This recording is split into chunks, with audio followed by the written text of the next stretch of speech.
Hey everyone, it's Betsy at St. Luke's, and today I'm going to read Mark chapter 2 to you guys. And afterwards, I hope that y'all will participate in the prayer station for today. It is kind of making a time capsule for yourself to reflect on things that are important to you. You can make this with like an old shoebox that's laying around, decorate it in whatever way you can, and just put things that are important to you in it. So here we go. Here's Mark chapter 2. When we enter Capernaum again after some days, it was reported that he was at home. So many people gathered together there was no more room, even in the doorway, and he was speaking the word to them. They came to him bringing a paralytic, carried by 4 of them. Since they were not able to bring him to Jesus because of the crowd, they removed the roof above him. After digging through it, they lowered the mat on which the paralytic was lying. Seeing their faith, Jesus told the paralytic, "Son, your sins are forgiven." But some of the scribes were sitting there, questioning in their hearts, "Why does he speak like this? He's blaspheming. Who can forgive sins but God alone?" Right away, Jesus perceived in his spirit that they were thinking like this within themselves, and he said to them, "Why are you thinking these things in your hearts? Which is easier, to say to the paralytic, 'Your sins are forgiven,' or to say, 'Get up, take your mat, and walk'?" So they said, "You may know that the Son of Man has authority on earth to forgive sins." He told the paralytic, "I tell you, get up, take your mat, and go home." Immediately he got up, took the mat, and went out the front door in front of everyone. As a result, they were astounded and gave glory to God, saying, "We have never seen anything like this."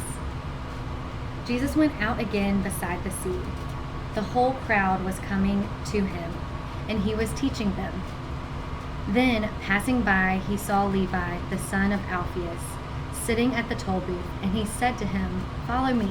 And he got up and followed him. While he was reclining at the table in Levi's house, many tax collectors and sinners were eating with Jesus and his disciples, for there were many who were following him. When the scribes, who were Pharisees, saw that he was eating with sinners and tax collectors, they asked the disciples, "Why does he eat with tax collectors and sinners?" When Jesus heard this, he told them, "It is not those who are well who need a doctor, but those who are sick. I don't come to call the righteous, but sinners." Now John's disciples and the Pharisees were fasting. People came and asked him, "Why do John's disciples and the Pharisees' disciples fast? Do your disciples not fast?" Jesus said to them, "The wedding guests cannot fast while the groom is with them, can they? As long as they have the groom with them, they cannot fast. But the time will come when the groom will be taken away from them, and they will fast on that day. No one sews a patch of unshrunken cloth on an old garment. Otherwise, the new patch pulls away from the old cloth, and a worse tear is made. But no one puts new wine into old wineskins. Otherwise, the wine will burst the skins, and the wine is lost as well as the skins. No, new wine is put into fresh wineskins." On the Sabbath day, he was going through the grain fields, and his disciples began to make their way, picking some heads of grain. The Pharisees said to him, "Look, why are they doing this? Why are they doing what is not lawful on the Sabbath?" He said to them, Have you never read what David and those who were with him did when he was in need and hungry?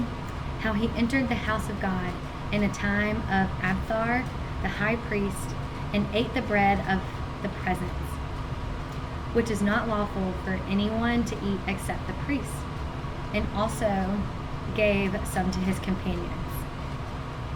When he told them the Sabbath was made for man, and not man for the Sabbath.